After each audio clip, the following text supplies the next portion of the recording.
Hello बच्चों, a very good afternoon to all of you. Gravitation lecture number 1, Maharashtra board 10th का syllabus आज से हम शुरू कर रहे हैं। तो ये जो कुछ भी आज हम जर्नी स्टार्ट कर रहे हैं बच्चों, आज हमें चैप्टर स्टार्ट करना है। First chapter of your syllabus, gravitation. क्या नाम है पहले चैप्टर का बच्चों? Gravitation. Gravitation is the name of chapter. ठीक है, बहुत ही इंपॉर्टेंट चैप्टर है 12th पॉइंट ऑफ व्यू से। 12th NEET, 11 12th NEET, JEE, जो भी आप एग्जाम दोगे डॉक्टर इंजीनियर बनने के लिए, उसके लिए बहुत ही ज्यादा इंपॉर्टेंट ये चैप्टर है। अब इस चैप्टर को देखने से पहले, अब इस जर्नी को, नई जर्नी आज से हम स्टार्ट कर रहे हैं, एक चीज आपको मैं बताना चाहता हूं। आपको ये जो लेक्चर सीरीज है मूवी की तरह नहीं देखनी, पिक्चर की तरह। हाँ, ऐसे बैठे हो पॉपकॉर्न लेके, वाह क्या बात है सर, कितना बढ़िया नाच रहे हो, ठीक है ना, oh my god sir you are looking, ऐसे नहीं देखने बच्चों, ठीक है ना। आपको कॉपी और पेन के साथ बैठना है और सारी चीजें नोट करते जाना है। सारी चीजें मैं भी लिखूंगा बोर्ड पर और आपको सारी चीजें नोट करना है। और ये आप एप्लीकेशन में अगर देख रहे हो लेक्चर को, तो ऑल नोट्स सेक्शन में हमने बढ़िया से नोट्स इंस्टॉल किए हैं इसके, आप उसको भी इंजॉय कर सकते हो। ठीक है, तो चलो शुरू करते हैं एक नई journey. 10th syllabus, Maharashtra board, board का 10th का चैप्टर नंबर 1 ग्रेविटेशन, उसका ये लेक्चर नंबर 1 है। कॉपी और पेन आपके साथ रेडी होनी चाहिए और नोट्स बनते रहने चाहिए। ठीक है, तो सबसे पहले जो हम पॉइंट देखेंगे, हम शुरू करेंगे हिस्ट्री से। बेसिकली हिस्ट्री जो है ना बच्चों, हिस्ट्री मुझे बिल्कुल पसंद नहीं है, हिस्ट्री मुझे भी पसंद नहीं है, बिकॉज हिस्ट्री में क्या होता है हमने देखा नहीं है ना, इसलिए हम बिलीव नहीं करते। फिर भी चलो, बहुत बड़े बड़े आदमी थे। ग्रेविटेशन जो एक चैप्टर है, ये एक आदमी पर नहीं बना हुआ है, या एक आदमी ने सारी चीजें नहीं डिस्कवर की। कई 100 या कई हजार भी कह सकते हो आप, कुछ साइंटिस्ट ने, कुछ लोगों ने अपनी पूरी लाइफ इसको डेडिकेट की है। तो हिस्ट्री जो मैंने सुनी सुनाई है वो मैं बताऊंगा, इस पे आप कंट्रोवर्सी मत क्रिएट कीजिए। जैसे कि इसकी स्टार्टिंग होती है सेंचुरी, फिफ्थ हंड्रेड सेंचुरी से, 5th 100th सेंचुरी से। एक साइंटिस्ट थे, इंडियन साइंटिस्ट जिसका नाम है आर्यभट्ट, आर्यभट्टा। ओके, आप स्पेलिंग पे मत जाइए प्लीज, आर्यभट्ट यच आ जाएगा ना यहाँ पर, आर्यभट्ट।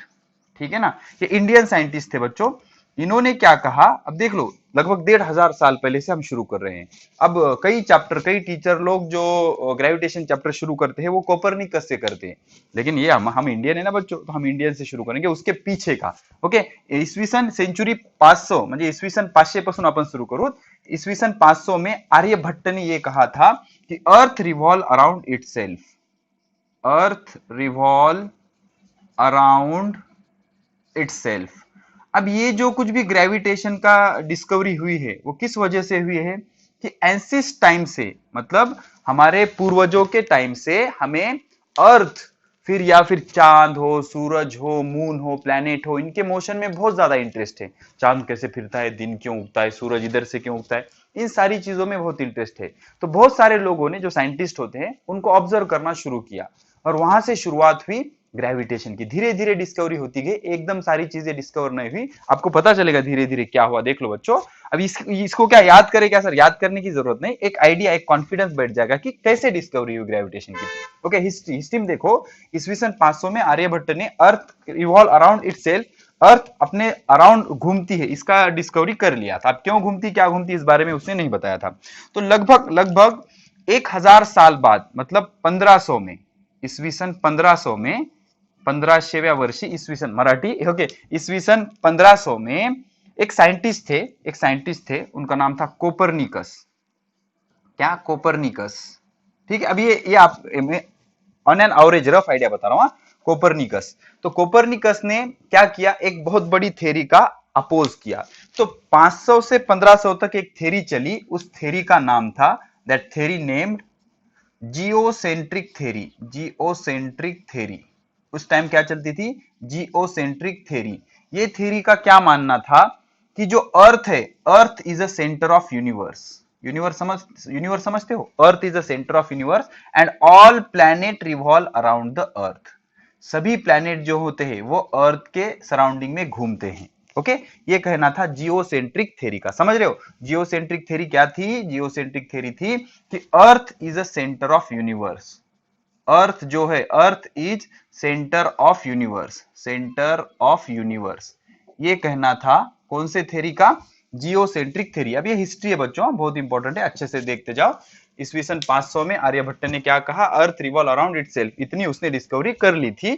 अब 500 से 1500 तक एक थ्योरी चली जिसका नाम है जियोसेंट्रिक थ्योरी।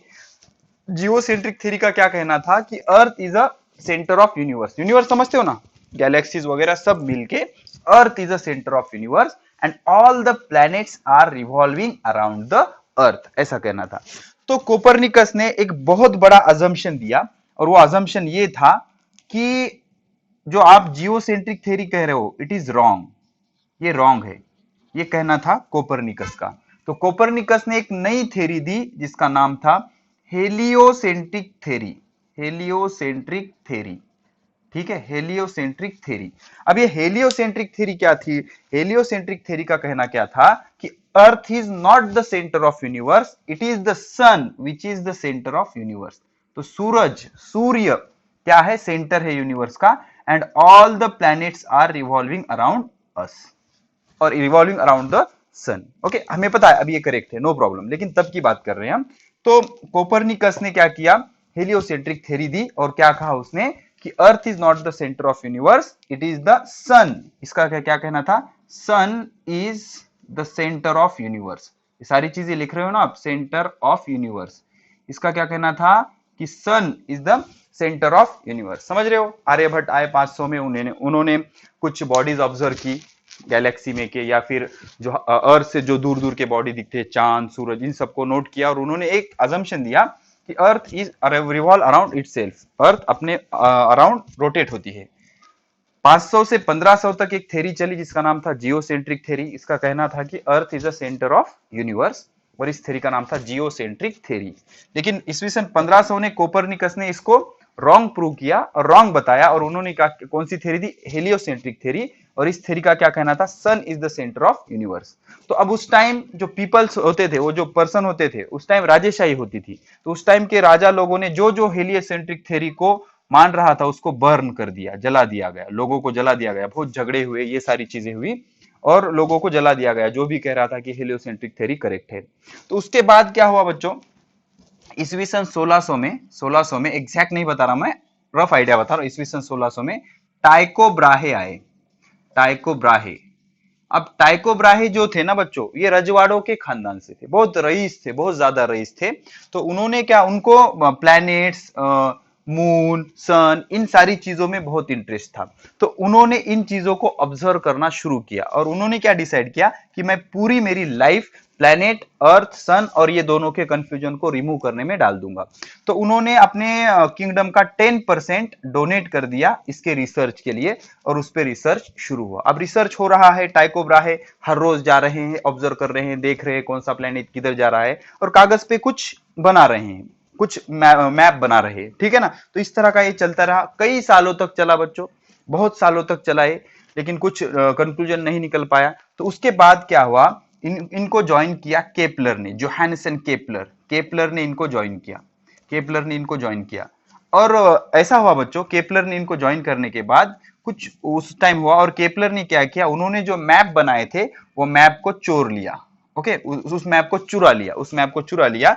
और केपलर ने 3 लॉज दिए, बहुत ही फेमस लॉज हैं, हमें चैप्टर में पढ़ना है, first law, second law and third law. Kepler के 3 लॉ है, हमारे सिलेबस में ऑफिशियली है, हमें वो पढ़ना है, हम पढ़ेंगे, नो प्रॉब्लम। तो केपलर ने 3 लॉ दिए और उन्होंने क्या प्रूव किया कि heliocentric theory is 100% correct. Meanwhile ये सब चल रहा था, जब क्या हुआ बच्चों, गैलीलियो आए। कौन आया अब, गैलीलियो, ओके, स्पेलिंग देख लो बच्चों प्लीज ना, गैलीलियो आए। तो गैलीलियो ने क्या कहा मालूम क्या, गैलीलियो का कहना यह था कि ये सब कंफ्यूजन क्यों हो रहा है, कोई किसकी बात क्यों नहीं सुन रहा है। इसका रीजन है कि स्ट्रॉन्ग एविडेंस नहीं है, बिकॉज हम एक्चुअली देख ही नहीं सकते ना अर्थ और प्लैनेट को। तो गैलीलियो ने क्या किया, एक इंस्ट्रूमेंट बनाया जिसको कहते हैं टेलीस्कोप, समझ रहे हो, टेलीस्कोप। अब ये टेलीस्कोप क्या था, टेलीस्कोप एक डिवाइस था जिससे हम प्लैनेट को ऑब्जर्व कर सकते हैं जमीन पे से, और इसका कंस्ट्रक्शन वर्किंग हमारे सिलेबस में है 5th या 6th चैप्टर में, लेस चैप्टर में, ओके। तो टेलीस्कोप बनाया और टेलीस्कोप से इन्होंने प्रूव किया कि जो कोपरनिकस ने कहा था वो सही था, जो कोपरनिकस ने कहा था वो सही था। क्या कहा था कोपरनिकस ने कि earth is not the centre of earth, sun is the centre of earth. इन्होंने पूरे प्लैनेट सिस्टमैटिकली ऑब्जर्व किए। अब इस टेलीस्कोप, ये डिवाइस से तो पूरे प्लैनेट दिख रहे थे ना बच्चों, तो टेलीस्कोप से इन्होंने बताया कि सन सेंटर है और प्लैनेट इसके रिवॉल्व घूम रहे हैं। The thing which Copernicus predicted was 101% correct. अब ये गए राजा के पास कोपरनिकस, सॉरी गैलीलियो, और इन्होंने बताया कि भाई ऐसा ऐसा मैटर है और जो कोपरनिकस ने कहा था वो सही है। तो इनको किंगडम के बाहर फेंक दिया गया और इनसे कहा गया कि दोबारा मत आना वरना आपको फांसी पर लटका देंगे, ठीक है ना। तो इस तरह की कोई चीजें होती थी। तो इस तरह की बहुत जद्दोजहद के बाद, बहुत लड़ाई के बाद, फिर उसके बाद आए हमारे great scientist sir Isaac Newton. Isaac Newton, इनकी एक स्टोरी है। कौन सी स्टोरी? इनके सर पर एप्पल गिरा, फिर उन्होंने सोचा कि एप्पल नीचे ही क्यों गिरा, ऊपर ही क्यों नहीं गया। अब इतनी छोटी स्टोरी पे से इतने बड़ा चैप्टर तो नहीं बन सकता ना बेटो। तो सिर्फ वो क्या है, एक फेक स्टोरी, 101% फेक स्टोरी हो सकती है, वरना आप उसका ये बना दोगे, ठीक है ना। इतने छोटे स्टोरी पे से तो इतना सारा चैप्टर नहीं बन सकता। अभी इतने जो नाम है ये फेमस नाम है, अब इसके हिडन नाम कितने हैं कोई नहीं जानता, ठीक है ना। तो इतने सारे साइंटिस्ट ने अपनी पूरी लाइफ डेडिकेट की और ये चैप्टर आया हमें ग्रेविटेशन, समझ रहे हो। तो ये हिस्ट्री है, आपको कुछ याद नहीं करना है, सिर्फ आपको चीजें समझनी है। क्या क्या समझा आपने? अब देखो बेसिक जो है इस चैप्टर में का, वो बेसिक इंडियन ने ही स्टार्ट किया है, तो इसलिए हमें प्राउड फील करना चाहिए। Aryabhata, the great mathematician Aryabhata, 500 में उन्होंने कहा कि अर्थ रिवॉल्व अराउंड इटसेल्फ। उन्हें भी बहुत इंटरेस्ट था सेलेस्टियल बॉडीज में। सेलेस्टियल बॉडीज मतलब जो खगोल में होती है, मतलब जो स्पेस में बॉडीज होती है, ठीक है ना। तो आर्यभट्ट ने कहा था इसके बारे में। फिर अर्थ रिवॉल्व इटसेल्फ, फिर कोपरनिकस आए, टाइको ब्राहे ने ज्वाइन किया, फिर टाइको ब्राहे के साथ केपलर आए। केपलर ने उनके मैप्स चोरी किए और 3 लॉ दे दिए, वो लॉ हमें पढ़ने हैं। कुछ कुछ बुक ये 3 लॉ को टाइको ब्राहे केपलर लॉ भी कहते हैं बच्चों, ठीक है ना। उनका भी डेडिकेशन था उसमें। तो कोपरनिकस का कहना था geocentric theory was wrong, heliocentric theory is correct, ठीक है ना। तो इस तरह की कुछ चीजें हुई बच्चों, और फाइनली 3 लॉ बने, और अभी हमें पता है कि कौन किसके अराउंड घूमता है बच्चों। All the planets revolve around the earth and sun is at the centre. अब ये सारी चीजें किस फोर्स की वजह से होती है? वो है ग्रेविटेशनल फोर्स। और किस फिनोमिनॉन की वजह से होती है? ग्रेविटेशन। किस फिनोमिनॉन की वजह से होती है? ग्रेविटेशन। आई होप ये सारी चीजें आपने नोट कर ली है। और अब हम स्टार्ट करते हैं हमारा चैप्टर। अब चैप्टर में क्या है बच्चों, पेज नंबर 1 पे कुछ क्वेश्चन दिए गए हैं। अब ये जो नया सिलेबस डिजाइन हुआ है बोर्ड का, बहुत ही इंटरेस्टिंग सा सिलेबस है। इन्होंने एक सेक्शन ऐड किया है कैन यू टेल नाम का। इसमें क्या करते हैं ये लोग, 9 के कुछ पोर्शन जो इस चैप्टर में काम आएंगे वो ऐड करते हैं।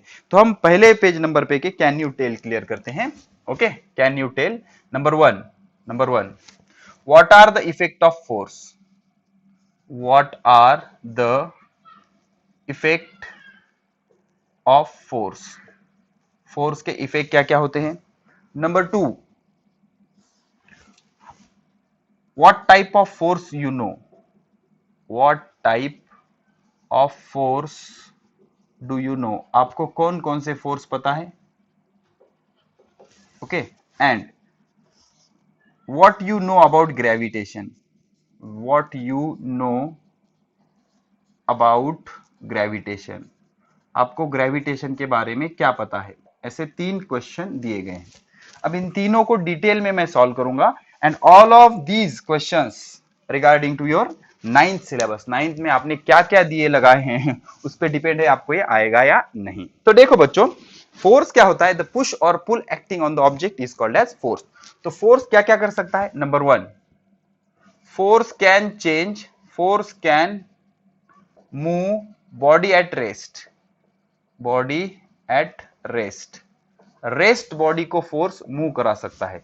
इसका बेस्ट एग्जांपल किकिंग फुटबॉल। समझ रहे हो? फुटबॉल को आपने किक मारी, ये सब आप पढ़ चुके हो।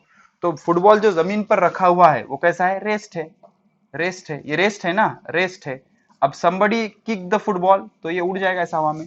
तो रेस्ट बॉडी को मूव करा सकता है फोर्स। पहले क्या कर सकता है? Force can move the body at rest body को मूव करा सकता है फोर्स। अब सेकंड वन, इसके रिवर्स भी पॉसिबल है। Force can stop the body in motion. जो बॉडी मोशन में है उसको स्टॉप भी करा सकता है। Body in motion, force can stop the body in motion. अब इसका बेस्ट एग्जांपल क्या है? The best example of this is applying brakes. Brake apply कर रहे हो मतलब क्या कर रहे हो आप? फोर्स अप्लाई कर रहे हो, तो उससे क्या हो जाएगी? गाड़ी रुक जाएगी, चलती गाड़ी रुक जाएगी ना। तो पहले तो force can move the body at rest body को मूव करा सकता है। मूव बॉडी को रेस्ट करा सकता है। थर्ड वन, फोर्स कैन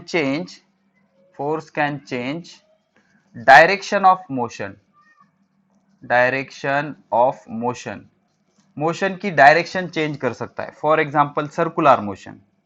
कौन सी मोशन? Circular motion. अब डिटेल में पढ़ेंगे हम सर्कुलर मोशन क्या होता है। तो सर्कुलर मोशन में बेसिकली होता क्या है बच्चों, पार्टिकल सर्कल पे घूमता है, सर्कल पे घूमता है। सपोज ये उसकी रेडियस है, तो यहाँ पर इसकी डायरेक्शन ये होती है। अब कैसे होती है हम पढ़ेंगे बच्चों। यहाँ पर इसकी डायरेक्शन ये होती है, यहाँ पर इसकी डायरेक्शन ये होती है। तो ये जो डायरेक्शन चेंज हो रही है ना, ये कौन चेंज कर रहा है? फोर्स। कौन चेंज कर रहा है? फोर्स। तो डायरेक्शन चेंज करा सकता है। या फिर अगर आपको ये हार्ड लग रहा है सर्कुलर मोशन, इसी लेक्चर में हम देखेंगे, तो क्रिकेट बॉल या hitting cricket ball, hitting cricket ball को अगर आपने हिट किया तो उसकी डायरेक्शन चेंज हो जाएगी। पहले रेस्ट बॉडी को मूव कराया, मूव बॉडी को स्टॉप कराया, उसकी डायरेक्शन चेंज कर सकता है। Fourth one, it can change shape and size of body, shape and size of body. अब सपोज रबर है बच्चों, रबर को आपने खींचा तो उसका साइज बदल जाएगा। ओके, पुलिंग अ रबर। तो फोर्स क्या क्या कर सकता है? रेस्ट बॉडी को मूव करा सकता है, मूव बॉडी को रेस्ट करा सकता है, डायरेक्शन चेंज कर सकता है, और उसके बाद it can change shape and size of the body. ठीक है ना। तो इस तरह के कुछ इफेक्ट वो प्रोड्यूस कर सकता है। अब एक ही टाइम में डायरेक्शन और स्पीड भी बढ़ा सकता है, इस तरह के कुछ होते हैं, लेकिन इतने भी सफिशिएंट है। रेस्ट बॉडी को मूव करा सकता है, मूव बॉडी को रेस्ट करा सकता है, डायरेक्शन चेंज कर सकता है, और it can change the shape and size of the body. And fifth one, it can change both speed as well as direction, अब इसका क्या एग्जांपल आएगा? Hockey ball. सपोज हॉकी को आप क्या कर रहे हो, उधर से हॉकी, ऐसे हॉकी का बॉल आ रहा है, आपने क्या किया, इसको हिट किया तो इधर चला जाएगा। तो इधर की स्पीड कुछ और थी, इधर की स्पीड कुछ और है, और डायरेक्शन भी चेंज हो गई। तो फोर्स कुछ इस तरह के इफेक्ट प्रोड्यूस करता है। Force can move the body at rest, force can stop the body in motion, force can change the direction of motion, it can change the shape and size of the body, it can change the speed as well as direction। ठीक है। अब कौन कौन से force आपको पता है? सबसे पहला फोर्स जो मुझे पता है वो है ग्रेविटेशनल फोर्स। कौन सा? Gravitational force. अब ये क्या होता है ग्रेविटेशनल फोर्स? तो अर्थ क्या करता है, हर बॉडी को अपने तरफ अट्रैक्ट कर लेता है। इस फोर्स को क्या कहा जाता है? Gravitational force. उसके बाद सेकंड वन जो होता है, सेकंड वन होता है मैग्नेटिक फोर्स। कौन सा फोर्स? Magnetic force. आपने मैग्नेट पढ़ा होगा 8-9 स्टैंडर्ड में। मैग्नेट के दो पोल होते हैं, मैग्नेट आयरन को अट्रैक्ट करता है, ये एक मैग्नेट दूसरे मैग्नेट को अपनी तरफ खींच लेता है, उसे क्या कहते हैं? Magnetic force. और सिमिलर पोल होंगे तो एक दूसरे को दूर भी ढक लेंगे, तो मैग्नेटिक फोर्स भी मुझे पता है। मैग्नेट के बीच का फोर्स, हम सिर्फ रफ आइडिया देख रहे हैं। उन्होंने पूछा है कौन कौन से फोर्स पता है, एक्सप्लेनेशन नहीं पूछा। उसके बाद मुझे इलेक्ट्रोस्टैटिक फोर्स पता है, इलेक्ट्रोस्टैटिक फोर्स। अब जैसे मैग्नेट में फोर्स होता है वैसे चार्ज में भी फोर्स होता है। अब ग्रेविटेशनल फोर्स क्या होता है? बिटवीन द मास के बीच में जो फोर्स होता है उसे ग्रेविटेशनल फोर्स कहते हैं। बिटवीन मैग्नेट के बीच में जो फोर्स होते हैं, मैग्नेट एंड मेटल, उसे मैग्नेटिक फोर्स कहते हैं। और इलेक्ट्रोस्टैटिक फोर्स होता है चार्ज के बीच में। अब ये चार्ज क्या भानगढ़ होती है बच्चों? जब हम एटम का स्ट्रक्चर स्टडी करते हैं तो उसके सेंटर में न्यूक्लियस होता है और इलेक्ट्रॉन गोल घूमते हैं। तो इलेक्ट्रॉन में क्या होता है, सॉरी न्यूक्लियस में क्या होता है? Proton and neutron. Proton is positively charge, electron is negatively charge. Positive negative में अट्रैक्शन होता है, पॉजिटिव में रिपल्शन होता है। इस तरह का कुछ फोर्स होता है, उसे इलेक्ट्रोस्टैटिक फोर्स कहते हैं। उसके बाद आता है मस्कुलर फोर्स पता है मुझे। मस्कुलर फोर्स जो मसल फोर्स जनरेट करता है, 8th स्टैंडर्ड में पढ़ा है मैंने, उसे क्या कहते हैं? Muscular force. उसके बाद आता है फ्रिक्शनल फोर्स। तो फ्रिक्शनल फोर्स कब आता है? जब दो बॉडीज रिलेटिव मोशन में होते हैं, तो एक बॉडी दूसरे बॉडी के मोशन को अपोज करती है, उसे क्या कहा जाता है? Frictional force. उसके बाद आता है बायोनॉट फोर्स। अब ये बायोनॉट फोर्स क्या होता है? जब हम किसी बॉडी को फ्लूइड में इंसर्ट करते हैं, फ्लूइड में डालते हैं, तो फ्लूइड उस पर एक फोर्स लगाता है ऊपर के डायरेक्शन में, उसे बायोनॉट फोर्स कहते हैं। अब बहुत सारे फोर्स है लेकिन जगह ही खत्म हो गई बच्चों। आपके बुक में तो 2 या 3 ही दिए हैं, मैंने आपको एक्स्ट्रा बता दिए। सिर्फ आपको पहले क्या पढ़ा है आपने ये चेक कर रहे हैं, ठीक है ना। बायोनॉट फोर्स क्या होता है? सपोज ये कंटेनर है, इसमें एयर है, इसमें आपने बॉल को रिलीज किया, और दूसरा कंटेनर है, इसमें पानी भरा हुआ है, और सेम बॉल को आपने इसमें रिलीज किया। तो दोनों की मोशन सेम नहीं होगी ना बच्चों। जब ये हवा में मूव होगा तो फास्टली नीचे जाएगा, लेकिन जब ये वाटर में मूव होगा तो जब यहां पर ये आ गया तो वाटर उसको अपवर्ड डायरेक्शन में एक फोर्स लगाएगा। जिस भी डायरेक्शन से वो फोर्स लगाएगा उस फोर्स को कहा जाता है बायोनॉट फोर्स। क्या कहा जाता है? बायोनॉट फोर्स। ठीक है। अब ये कह रहा है कि what you know about gravitation. Earth attract each body towards itself. It is called gravitation. इसको क्या कहा जाता है? ग्रेविटेशन। समझ रहे हो? अर्थ क्या करती है? हर बॉडी को अपने तरफ खींच लेती है। इसको क्या कहा जाता है? ग्रेविटेशन। और हमें पता है ग्रेविटेशन इज ऑलवेज अट्रैक्टिव होता है, हमेशा ही अट्रैक्टिव होता है। जैसे हमारा ग्रेविटेशनल फोर्स हमेशा अट्रैक्टिव होता है। मैग्नेटिक फोर्स रिपल्सिव भी हो सकता है, अट्रैक्टिव भी हो सकता है। इलेक्ट्रोस्टैटिक फोर्स भी रिपल्सिव भी हो सकता है, अट्रैक्टिव भी हो सकता है। जब दो चार्ज सेम हो जाएंगे तो ये एक दूसरे को रिपेल करेंगे, दूर ढकेलेंगे। लेकिन जब अपोजिट होंगे तो एक दूसरे को अट्रैक्ट करेंगे। तो ये अट्रैक्टिव भी हो सकता है, रिपल्सिव भी हो सकता है। लेकिन ग्रेविटेशनल फोर्स जो होता है वो हमेशा कैसे होता है? हमेशा से ही अट्रैक्टिव होता है। Gravitational force is always attractive होता है। ठीक है। पॉज करके सारी चीजें नोट कर लो। हो गया बच्चों? ठीक है। अभी हमारा चैप्टर शुरू ही नहीं हुआ बच्चों, ये सिर्फ हम थोड़ी सी नाइन्थ को कनेक्ट करने की कोशिश कर रहे हैं, नाइन्थ स्टैंडर्ड से। तो इस तरह के हमने इफेक्ट ऑफ फोर्स पढ़े। अभी ये जो लेक्चर है ना बच्चों, ये रिकॉर्डेड है। आपको अगर थोड़ी सा भी कंफ्यूजन है तो थोड़ा सा आप मुझे अपनी उंगलियों पे नचा सकते हो, थोड़ा सा ड्रैग कर लो, पीछे ले लो, फिर से देख लो। ठीक है ना? कंप्लीट आइडियल लेक्चर मैं आपको दे रहा हूं, थोड़ा सा पीछे खींच लेने का, फिर डबल देखने का, डजंट मैटर, कोई प्रॉब्लम नहीं आएगा। अब कैन यू रिकॉल में इन्होंने और क्या पूछा है आपसे? Newton's laws of motion. तो न्यूटन ने 3 लॉ दिए हैं मोशन के। Okay, Newton's laws of motion, Newton's laws of motion. अब ज्यादा डिटेलिंग में नहीं जाएंगे बच्चों, हम सिर्फ फॉर्मेलिटी के लिए, उन्होंने पूछा है इसलिए हम बता देंगे। न्यूटन के 3 लॉ है। नंबर 1 है फर्स्ट लॉ। अब ये फर्स्ट लॉ क्या कहता है? फिजिक्स में बॉडी के 2 स्टेट होते हैं बच्चों, एक तो वो रेस्ट होगी या मूविंग होगी। तो रेस्ट को मूविंग कराने का और मूविंग को रेस्ट कराने का काम कौन करता है? फोर्स। कौन करता है? फोर्स। ओके, तो फर्स्ट लॉ क्या कहता है? एवरी बॉडी याद है या नहीं? Every body continue to remain in its original state, that is state of rest or state of uniform motion until it is acted by external unbalanced force। समझ रहे हो? सिंपल सी चीज है बच्चों। क्या कह रहा है? हर बॉडी कंटिन्यू करेगी उसके ओरिजिनल स्टेट में। अगर वो रेस्ट है तो ऐसे रेस्ट ही रहेगी, अगर वो मूविंग है तो मूविंग ही रहेगी।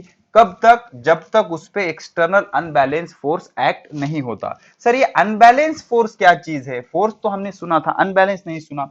एक चीज याद रखो बच्चों, इमेजिन करो ये सरफेस है, यहाँ पर एक बॉल रखी हुई है, गेंद रखी हुई है। अब ये रेस्ट है, ये हमेशा ही रेस्ट ही रहेगा, इसको कोई डिस्टर्ब नहीं कर सकता जब तक आप इस पे फोर्स नहीं लगाते। आपको किक करना पड़ेगा, मतलब फोर्स लगाना पड़ेगा, तब ये मूव होगा, अदरवाइज मूव होगा क्या? नहीं।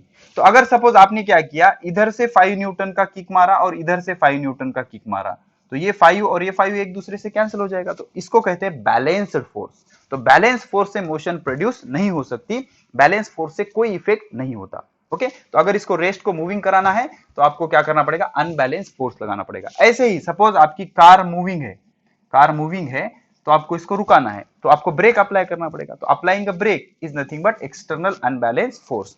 तो आपको अगर रेस्ट बॉडी को मूव कराना है या मूविंग बॉडी को रेस्ट कराना है तो क्या करना पड़ेगा? एक्सटर्नल अनबैलेंस फोर्स लगाना पड़ेगा। ये है हमारा न्यूटन्स फर्स्ट लॉ। अब जो न्यूटन का सेकंड लॉ है वो क्या कहता है?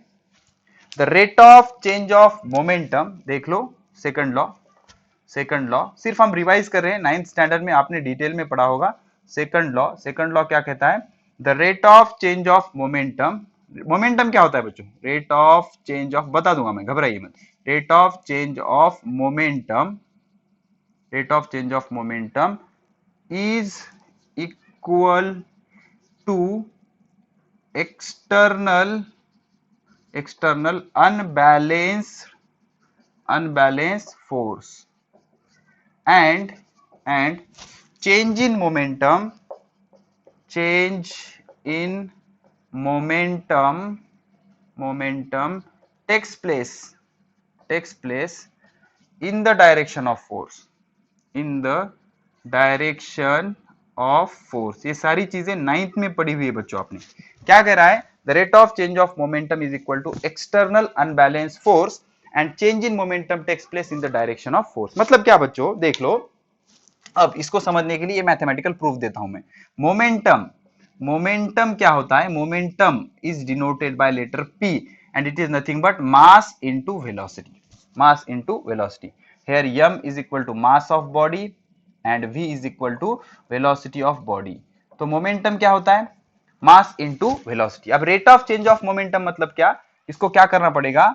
dp, ये होगा चेंज इन मोमेंटम, और इसको टाइम से डिवाइड कर लिया तो ये क्या होगा? Rate of change of momentum.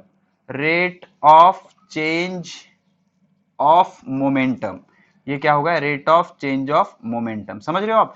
DP मतलब चेंज इन मोमेंटम, डी मतलब डिफरेंस इन मोमेंटम, डीपी मतलब चेंज इन मोमेंटम, और उसको टाइम से डिवाइड कर दिया। डीपी बाई डी टी मतलब क्या हो गया? Rate of change of momentum. Rate of change of momentum. तो अब rate of change of momentum कैसे आएगा बच्चों? देख लो, D by D T of momentum की जगह क्या रखेंगे? Mass into velocity. Mass into velocity. अब ये मास कैसा होता है? कांस्टेंट, तो कांस्टेंट को बाहर ले लेंगे हम, तो ये आ जाएगा मास, ये आ जाएगा dv by dt, dv by dt। और dv बाय dt की जगह क्या रखने आता? Acceleration, change in velocity divide by change in time. d मतलब क्या होता है? Change in velocity divide by change in time, that is nothing but acceleration. तो ये क्या हो गया? Mass into acceleration. तो mass into acceleration is nothing but force. ठीक है ना? मतलब क्या आ गया? dp bye dt is equal to f। ठीक है, इतना समझ लो, ये 9th में आपके टीचर ने आपको पढ़ाया होगा। dp by dt is equal to force. तो rate of change of momentum is equal to force. Rate of change of momentum is equal to force. और जिस भी डायरेक्शन में आप फोर्स लगाओगे उसी डायरेक्शन में उसकी स्पीड इंक्रीज होगी, मतलब उसी डायरेक्शन में उसका मोमेंटम चेंज हो जाएगा। ठीक है, तो ये है आपका Newton's second law. Newton's second law. अब जो थर्ड लॉ है वो बहुत इंटरेस्टिंग है। थर्ड लॉ क्या कहता है? देख लो, third law very simple. Third law क्या कहता है? एवरी एक्शन हैज, पता है ना, every action has equal and opposite reaction. Every action has equal and opposite reaction. Every action has equal and opposite reaction. अब इसके क्या मीनिंग है बच्चों? देख लो, बहुत इंटरेस्टिंग है। Here action means force, and reaction means also force. Reaction मतलब भी फोर्स, एक्शन मतलब भी फोर्स। सपोज आपने क्या किया, किसी बॉडी पर 10 न्यूटन का फोर्स लगाया, तो वो बॉडी भी आप पर कितना फोर्स लगाएगी? 10 न्यूटन। अब यहां पर कंफ्यूजन क्या होता है सर, कि ये 10 न्यूटन इधर और ये 10 न्यूटन इधर, और 10 कैंसिल होगा, रिजल्टेंट इफेक्ट 0। ऐसे नहीं होता। ऐसे क्यों नहीं होता? 100% ये 10 कैंसिल होते। अगर ये 10 दोनों फोर्स एक ही बॉडी पर लगते तो ये एक्शन रिएक्शन कैंसिल नहीं होते, because 10 Newton acting on different body and this 10 Newton acting on different body. ये अलग बॉडी पे लग रहा है, ये अलग बॉडी पे लग रहा है। तो यहां पर एक चीज याद रखो, एक्शन रिएक्शन जो है इक्वल और अपोजिट डायरेक्शन में। एक्शन हम लगा रहे हैं, रिएक्शन वो हम पे लगा रहा है। ओके, तो action reaction does not cancel each other, एक दूसरे को कैंसल नहीं करते। इसका रीजन क्या होता है? Because they are acting on different body. समझ रहे हो? They are acting on different body. ठीक है, एक बार मैं कैमरा चेक कर लेता हूं। They are acting on different body. तो ये था हमारे न्यूटन्स लॉज ऑफ मोशन। ठीक है, एक्शन रिएक्शन एक दूसरे को कैंसिल नहीं कर रहे, because they are acting on different body. Action is acting on different body and reaction is acting on different body. तो ये होता हमारा न्यूटन के 3 लॉज ऑफ मोशन। तो ये हो गया हमारा कैन यू रिकॉल बच्चों, कैन यू रिकॉल। ठीक है, अभी तक हमारा चैप्टर स्टार्ट नहीं हुआ। शुरू में हमने क्या किया? हिस्ट्री ऑफ ग्रेविटेशन देखी, उसके बाद इन्होंने कहा कि Newton's laws of motion revise करो, तो हमने Newton's laws of motion revise कर लिया। ठीक है, तो अब शुरू करते हैं हमारा नन्ना मुन्ना सा ब्यूटीफुल सा चैप्टर ग्रेविटेशन। ओके, ग्रेविटेशन का ये इन्होंने शुरू में इंट्रोडक्टरी पार्ट हमसे पूछा था, हमने बता दिया। और ये सारी चीजें आपने 9th में पढ़ी हुई है, इस पे के बढ़िया से प्रॉब्लम भी आपने सॉल्व किए हुए हैं। ठीक है, तो इस तरह से ये बेसिक चीजें और बेसिक फाउंडेशन बनाने के बाद अब शुरू करते हैं हम हमारा चैप्टर ग्रेविटेशन। तो इसकी जो शुरुआत है, इसकी शुरुआत में कुछ डेफिनेशन दिए हुए हैं। तो सबसे इंपॉर्टेंट डेफिनेशन आती है सर्कुलर मोशन। ठीक है, सर्कुलर मोशन क्या होता है देख लो बच्चों, बहुत इंटरेस्टिंग है। तो बेसिकली मोशन दो टाइप के होते हैं। और मोशन क्या होता है? Change in position of body. Body अगर अपनी पोजीशन चेंज कर रही है तो उसको क्या कहेंगे? मोशन।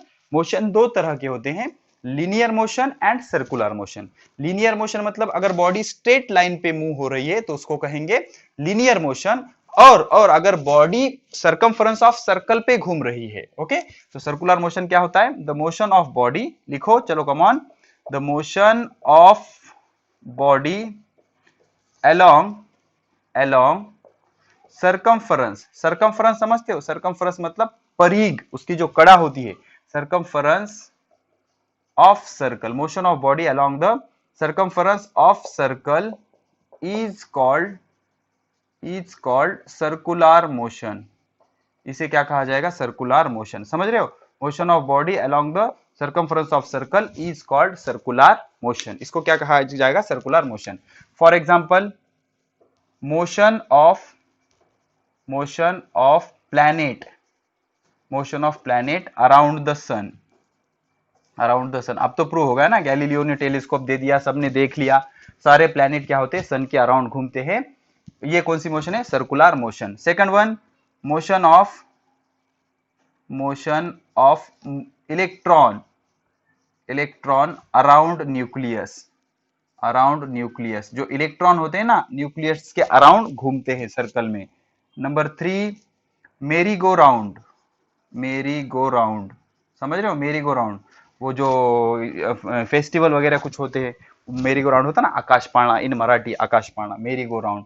ठीक है, फिर fourth example motion of satellite. Satellite समझते हो बच्चों? जो बॉडीज अर्थ के अराउंड घूमती है उसे क्या कहते हैं? सैटेलाइट। जे पृथ्वी भोवती फिरतात त्याला काय म्हणतात? सैटेलाइट। पृथ्वी समझते हो? अर्थ के अराउंड जो घूमता है उसको क्या कहते हैं? सैटेलाइट। तो मोशन ऑफ सैटेलाइट। तो सैटेलाइट की मोशन भी कौन सी है? Circular motion. तो ये सारे केस में क्या हो रहा है? Body is revolving around the circumference of circle. तो सर्कमफरेंस ऑफ सर्कल पे ये घूम रही है, तो ऐसे मोशन को क्या कहा जाता है? Circular motion. क्या कहा जाता है? Circular motion. समझ रहे हो आप? Motion of body along the circumference of circle, ये सर्कमफरेंस है ना, तो motion of body along the circumference of circle is called as circular motion. तो ये सारे एग्जांपल है किसके? सर्कुलर मोशन के। अब एक चीज याद रखो बच्चों, कोई भी मोशन विदाउट फोर्स नहीं होती। हर मोशन के लिए जिम्मेदार कौन होता है? फोर्स। अब यहां पर सर्कुलर मोशन हो रही है, तो इस सर्कुलर मोशन के लिए भी एक फोर्स जिम्मेदार है, जिसको कहा जाता है सेंट्रीपिटल फोर्स। कौन सा फोर्स? Centripetal force. अब सेंट्रीपिटल फोर्स ही क्यों कहा जाता? Because it is directed towards centre of circle. अब ये बॉडी घूम रही है, इस पर टुवर्ड्स द सेंटर एक फोर्स लगता है, इस फोर्स के वजह से ये मोशन हो रही है, तो इस फोर्स को कहेंगे FCP, सेंट्रीपिटल फोर्स। तो ये फोर्स कौन सा होता है? Centripetal force. ओके, तो इसकी डेफिनेशन क्या होगी? The force required for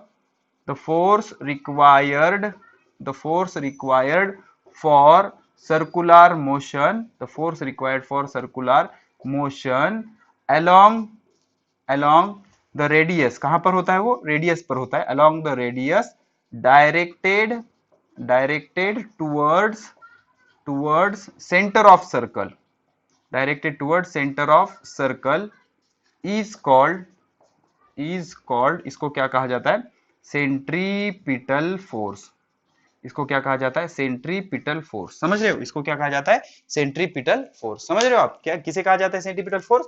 the force required for circular motion along the radius. कहां पर होता है वो? Along the radius directed toward the centre of circle is called as centripetal force. अब आप कहोगे सर आपको कैसे पता चला कि ये सेंटर की तरफ एक्ट होता है? तो इसके लिए आपको क्या करना है? एक स्ट्रिंग लेना है, स्ट्रिंग, रस्सी, समझती है? डोरी, स्ट्रिंग लेना है, उसको स्टोन बांधना है, दगड़, ओके, स्टोन बांधना है उसको, और इस स्टोन को ऐसे रिवॉल्व करना है, हाथ में पकड़ के ऐसे रिवॉल्व करना है। ऐसे रिवॉल्व करोगे आप तो प्रेशर कहां पर आएगा, टेंशन कहां पर आएगा, आपके उंगली पर आएगा। तो उंगली पे क्या है, आपका सेंटर है, तो इधर के डायरेक्शन में फोर्स होगा, उस फोर्स को हम क्या कहेंगे, सेंट्रीपिटल फोर्स। तो दो चीजें हमने सीखी, circular motion and centripetal force. तो सर्कुलर मोशन क्या है, motion of body along the circumference of circle. ऐसी मोशन जो सर्कमफ्रेंस ऑफ सर्कल पे हो रही है उसको क्या कहेंगे, सर्कुलर मोशन। ये सारे एग्जांपल है उसके। और सर्कुलर मोशन होने के लिए एक फोर्स की जरूरत है, इस फोर्स के बगैर सर्कुलर मोशन नहीं हो सकती। इस फोर्स को कहा जाता है सेंट्रीपिटल फोर्स। और ये फोर्स कहां पर होता है, उस सर्कल के रेडियस पे होता है, towards the centre of circle. तो ऐसे फोर्स को क्या कहा जाएगा, सेंट्रीपिटल फोर्स। कौन सा फोर्स, सेंट्रीपिटल फोर्स। ठीक है, तो ये चीजें हो गई circular motion and centripetal force. Circular motion and centripetal force. अब सर्कुलर मोशन में एक चीज समझ लो बच्चों, इमेजिन अब सर्कुलर मोशन में हम सेंट्रीपिटल फोर्स क्या करता है वो देखेंगे। ठीक है, तो ये चीजें आपने लिख ली होगी आई होप अच्छे से। ठीक है, तो अब सर्कुलर मोशन और सेंट्रीपिटल फोर्स हम पढ़ चुके हैं। सर्कुलर मोशन मतलब क्या, motion of body along the circumference of circle, और जिस वजह से वो घूमता है उसे कहते हैं सेंट्रीपिटल फोर्स। कौन सा फोर्स, सेंट्रीपिटल फोर्स। अब इमेजिन करो हमने एक स्ट्रिंग ले ली, उसको स्टोन बांध दिया हमने, और हमारा ये पार्टिकल ऐसे घूम रहा है। तो ये कौन सी मोशन हो गई, सर्कुलर मोशन। कौन सी मोशन हो गई, सर्कुलर मोशन। अब हुआ क्या, हुआ क्या, ये जो पार्टिकल है, ये पार्टिकल यहां से छूट गया, घूमते घूमते यहां से छूट गया। छूटने के बाद वो नीचे नहीं गिरेगा, वो यहां से सीधा आगे जाएगा। अब सपोज ये, अब सर्कुलर मोशन दो डायरेक्शन में हो सकती है, एक तो क्लॉकवाइज घड़ी की तरह, एक तो एंटी क्लॉकवाइज। सपोज ये ऐसे घूम रहा है तो इसको क्या कहेंगे, एंटी क्लॉकवाइज। क्या कहेंगे, एंटी क्लॉकवाइज। घड़ी के कांटे कैसे घूमते हैं, ऐसे घूमते हैं ना, ऐसे घूमते हैं। अब ये ऐसे घूम रहा है, उसके अपोज घूम रहा है ना, इसलिए इसको हम क्या कहेंगे, एंटी क्लॉकवाइज। अगर घड़ी की तरह घूमेगा तो क्लॉकवाइज। तो ये कैसे घूम रहा है, एंटी क्लॉकवाइज। तो स्टोन यहां से रिलीज हो गया तो ऐसे जाएगा। अगर सपोज ये स्टोन यहां से रिलीज हुआ, यहां से रिलीज हो गया तो ये ऐसे जाएगा, टेंजेंशियली ऐसे ऊपर, ऐसे घुमा रहे हो आप, और यहां से ये रिलीज हो गया तो यहाँ ऐसे जाएगा। यहां से रिलीज हो गया तो ऐसे जाएगा, यहां से रिलीज होगा तो ऐसे आएगा। तो जब भी आपको वेलोसिटी या स्पीड चाहिए होती है तो आप क्या करते हैं, वहां पर टेंजेंट ड्रॉ करते हैं, टेंजेंट ड्रॉ करते हैं। तो ये डायरेक्शन कौन चेंज कर रहा है, ये डायरेक्शन चेंज कर रहा है ये फोर्स, जिसे हम कहते हैं सेंट्रीपिटल फोर्स। सेंट्रीपिटल फोर्स, समझ रहे हो। तो centripetal force is responsible for changing the direction of circular motion. Circular motion की डायरेक्शन कौन चेंज कर रहा है, सेंट्रीपिटल फोर्स। सेंट्रीपिटल फोर्स की वजह से उसकी डायरेक्शन क्या होती जा रही है, चेंज होती जा रही है। ठीक है, तो this is the enough information about circular motion and centripetal force. Circular motion and centripetal force. ठीक है, हो गया बच्चों, चलो ठीक है। अब हेडिंग लो, ग्रेविटेशनल फोर्स। ग्रेविटेशनल फोर्स, ठीक है, ग्रेविटेशनल फोर्स, या पहले लिख लेंगे ग्रेविटी। ग्रेविटी किसे कहते हैं, ग्रेविटी, ग्रेविटी किसको कहते हैं, earth, earth attract every object, every object towards itself, towards itself is called gravity. उसे क्या कहते हैं, ग्रेविटी। अर्थ क्या करती है, हर बॉडी को अपनी तरफ अट्रैक्ट करती है। कैसे, अब इस पेन को मैंने रिलीज किया, वो नीचे जा रही है, क्यों, बिकॉज अर्थ उसको खुद की तरफ अट्रैक्ट कर रही है। तो इस फिनोमिनन को क्या कहेंगे, ग्रेविटेशन। ओके, अर्थ अट्रैक्ट, छोटा बड़ा कैसा भी ऑब्जेक्ट है दो, earth attract every object towards itself, it is called as gravity. उसे क्या कहते हैं, ग्रेविटी। और उसके बाद आता है ग्रेविटेशन, किसे कहते हैं, ग्रेविटेशन। तो ये जो फिनोमिनन हो रही है ना, फिनोमिनन मतलब प्रोसेस, प्रक्रिया। Okay, the phenomenon, phenomenon in which every mass attract, the phenomenon in which every mass attract every other mass in the universe, other mass in universe. Okay, अब ये जो फिनोमिनन है, जिस फिनोमिनन से हर एक मास universe का दूसरे मास को क्या करता है, every mass in the universe attract every other mass in the universe is called gravitation. इसको हम क्या कहते हैं, ग्रेविटेशन। समझ रहे हो, इसको हम क्या कहते हैं, ग्रेविटेशन। अब इसमें तीसरी जो डेफिनेशन आएगी वो आएगी gravitational force. Gravitational force, gravitational force. अब ग्रेविटेशनल फोर्स क्या होता है, the force with which, the force with which one one mass attract other mass is called gravitational force. समझ रहे हो इसको क्या कहा जाएगा? Gravitational force. तो ये तीन वर्ड इस चैप्टर में बार बार रिवाइज होंगे, कहीं पर भी इसकी डेफिनेशन नहीं दी होती, लेकिन आपको ये समझना जरूरी होता है। ग्रेविटी क्या होता है? अर्थ हर ऑब्जेक्ट को अपनी तरफ खींच लेता है, उसे कहते हैं ग्रेविटी। ग्रेविटेशन क्या होता है? ऐसा फिनोमेनॉन जिसमें एक मास दूसरे मास को अट्रैक्ट करता है। एक मास कहीं पर भी रह सकता है, दूसरा मास कहीं पर भी रह सकता है, कितने भी दूर कितने भी नजदीक। तो ऐसे फिनोमेनॉन को क्या कहा जाता है? ग्रेविटेशन। और ग्रेविटेशनल फोर्स मतलब जिस फोर्स से एक मास दूसरे मास को खींचेगा उसे हम क्या कहेंगे? Gravitational force. क्या कहेंगे? Gravitational force. समझ रहे हो? तो इन सारी चीजों को हम क्या कहेंगे? Gravitational force. अब हम क्या करेंगे? ग्रेविटेशनल फोर्स के कुछ रियल लाइफ एग्जांपल देखेंगे। ग्रेविटेशनल फोर्स के कुछ रियल लाइफ एग्जांपल देखेंगे। देख लो बच्चों, होता क्या है? Number one, planets revolve around sun. इसको एक्सप्लेन करेंगे हम। ओके देख लो अब क्या हो रहा है। इमेजिन करो ये सन है, suppose this is the sun, heliocentric theory, और ये अर्थ है या प्लैनेट है। ये क्या हो रहा है? इसके अराउंड घूम रहा है। तो अब ये एक मास हो गया, ये दूसरा मास हो गया। ये मास इसको अपनी तरफ अट्रैक्ट करेगा, ये मास इसको अपनी तरफ अट्रैक्ट करेगा। तो ये जो अट्रैक्शन फोर्स है, सन जो अर्थ पे लगा रहा है, ये अर्थ है, तो ये जो फोर्स है ये सेंट्रीपिटल फोर्स का काम करेगा। कौन सा काम करेगा? सेंट्रीपिटल फोर्स का। ओके, सेंट्रीपिटल फोर्स का काम करेगा। अब इस सेंट्रीपिटल फोर्स की वजह से ये अर्थ इसके सराउंडिंग में इस तरह से घूम रहा है। ओके, तो ये सेंट्रीपिटल फोर्स कौन सा है? ग्रेविटेशनल फोर्स है। कौन सा है? Gravitational force. तो आपसे किसी ने कहा कि अर्थ सन के सराउंडिंग में घूम रहा है, किस वजह से घूम रहा है? Gravitational force. किस वजह से? Gravitational force. सेम एग्जांपल आएगा, moon revolve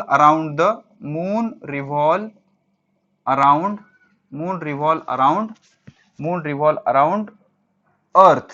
moon is the natural satellite of earth ना, तो मून अर्थ के सराउंडिंग में घूम रहा है because of gravitation. Okay, because of gravitation. किस वजह से घूम रहा है? ग्रेविटेशन की वजह से। Okay, third one, satellite revolve. जो सैटेलाइट हम फेस में छोड़ रहे हैं ना, satellite revolve around earth. Satellite revolve around earth due to gravitation. तो ये सारी चीजें किस वजह से हो रही है? Because of gravitation. किस वजह से हो रही है? Because of gravitation. समझ रहा है बच्चों आपको? तो इन सारी चीजों के वजह से क्या हो रहा है? ग्रेविटेशन की वजह से ये सारी चीजें हो रही है। प्लैनेट क्या हो रहा है? सन के सराउंडिंग में घूम रहे हैं। मून क्या हो रहा है? अर्थ के अराउंड घूम रहा है। सैटेलाइट क्या हो रहा है? अर्थ के अराउंड घूम रहे हैं। तो ये सारी चीजें किस वजह से हो रही है? ग्रेविटेशन की वजह से होते हैं। ठीक है बच्चों, तो जस्ट आज हमने लेक्चर को स्टार्ट किया और कुछ इंट्रोडक्शन देखा ग्रेविटेशन का। आज हमने हिस्ट्री पढ़ी ग्रेविटेशन की, फिर उसके बाद हमने सर्कुलर मोशन, सेंट्रीपिटल फोर्स देखा, फिर उसके बाद हमने ये चीजें पढ़ी, ग्रेविटेशन कहां से आता है, ग्रेविटी क्या होती है, ग्रेविटेशनल फोर्स क्या होता है।